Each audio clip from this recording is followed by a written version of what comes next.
with Roald Amundsen having reached the South Pole on the 14th of December of 1911, and then Robert Falcon Scott and his party reaching the same spot on the 17th of January of 1912.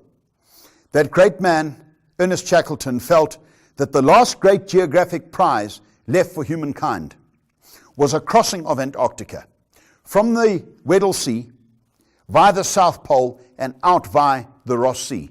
He would eventually create a party of 27 men with himself as leader to go on board the Endurance, heading down to South America towards the latter end of 1914.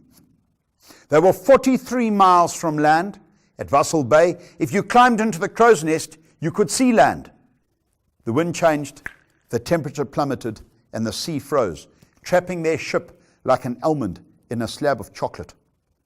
Those millions of tons of ice began to put huge pressure on the bow of the ship, on the stern of the ship, and another ice floe was pressing against midships from the other side, bending the Endurance like a bow. It was too much, even for that faithful, beautifully built, ice-strengthened vessel. And she popped out of the ice and listed over to about 30 degrees. Over the following 3 weeks, the ship was systematically crushed by the ice and would eventually sink to the floor of the Weddell Sea, leaving 28 men and 57 dogs floating on the sea ice.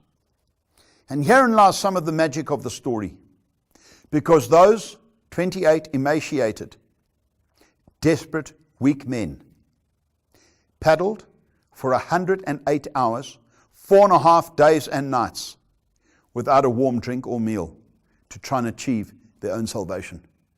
The men have now been on the sea ice, floating at the vagaries of ice and current for 7 months, when they finally reached firm land on Elephant Island. Shackleton now realizing that with a second Antarctic winter approaching, and the notion of a passing whaling vessel coming their way being almost zero, with the options narrowing, he was going to go for broke.